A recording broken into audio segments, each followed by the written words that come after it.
Hello, my dear student. Welcome to our channel Noble Academy Learning Hub. વિદ્યાર્થી મિત્રો, આપણે પાછળની વિડીયોમાં સ્વાધ્યાય 2.2 ના પ્રશ્ન નંબર 2 નો પહેલો અને બીજો દાખલો જોયો હતો. હવે વિદ્યાર્થી મિત્રો ત્રીજો દાખલો જોઈશું. તમને ખબર જ છે વિદ્યાર્થી મિત્રો, તમારી પાસે જે બે કિંમત હોય એ શૂન્યનો સરવાળો અને શૂન્યનો ગુણાકાર હોય. તમારે દ્વિઘાત બહુપદી શોધવાની છે. તો ચાલો, આ પ્રથમ કિંમત આપેલી છે, તો તમારી પ્રથમ કિંમત આલ્ફા પ્લસ બીટા 0 થઈ ગયું, અને તમારી બીજી કિંમત શૂન્યનો ગુણાકાર એટલે આલ્ફા ગુણ્યા બીટા વર્ગમૂળમાં 5 થઈ ગયું. તો આ શૂન્યનો સરવાળો છે ને આ શૂન્યનો ગુણાકાર છે.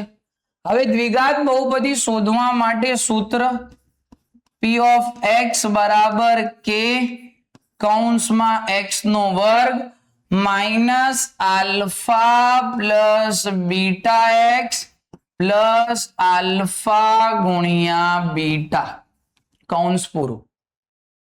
ચાલો વિદ્યાર્થી મિત્રો, k નો k મૂકી દઈએ, x વર્ગ નો x વર્ગ. પછી આ પ્રથમ કિંમત તમારું શૂન્યનો સરવાળો છે. તો શૂન્યનો સરવાળો શું આપેલું છે? 0.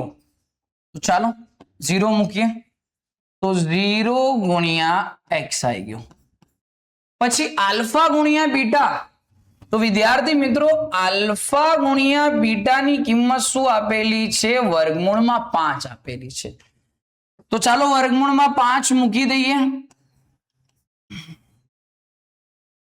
હવે શું કરવાનો? ગુણાકાર એટલે કૌંસ ખોલવાના. k નો k x નો વર્ગ માઇનસ અહીંયા 0 ગુણ્યા x 0 પ્લસ વર્ગમૂળમાં 5.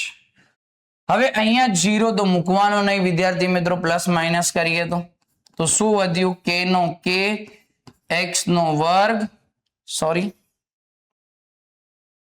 x નો વર્ગ પ્લસ વર્ગમૂળમાં 5 આવી. સમજણ પડે છે? અહીંયા 0 તો મૂકવાનો નહીં વિદ્યાર્થી મિત્રો.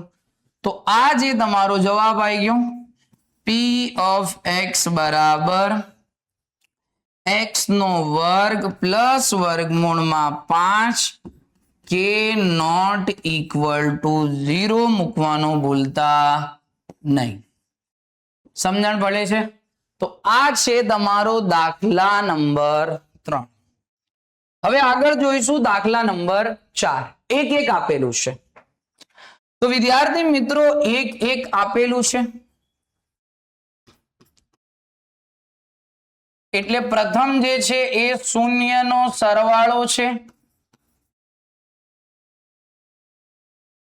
આલ્ફા પ્લસ બીટા 1, અને જે બીજો છે એ શૂન્યનો ગુણાકાર છે, એ પણ એક જ છે. શૂન્યનો ગુણાકાર આલ્ફા ગુણ્યા બીટા એ પણ એક જ છે. હવે વિદ્યાર્થી મિત્રો દ્વિઘાત બહુપદીનું સૂત્ર લખવાનું, મૂકવાનું. અહીંયા P of x બરાબર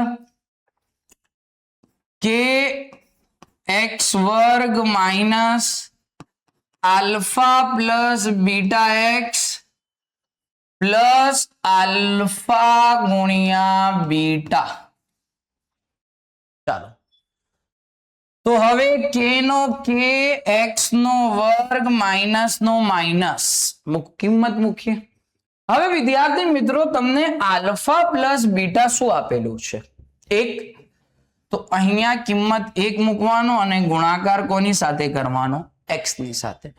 હવે આલ્ફા ગુણ્યા બીટા પણ શું આપેલું છે? એટલે કે શૂન્યનો ગુણાકાર, એ પણ 1. તો 1 રાખી દો, કૌંસ પૂરો. સમજણ પડે છે વિદ્યાર્થી મિત્રો?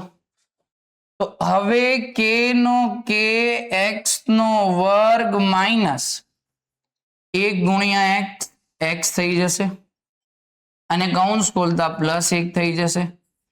તો આ જે વધ્યું એ તમારું જવાબ P of x બરાબર x નો વર્ગ minus x plus 1 k not equal to 0 સમજણ પડે છે વિદ્યાર્થી મિત્રો?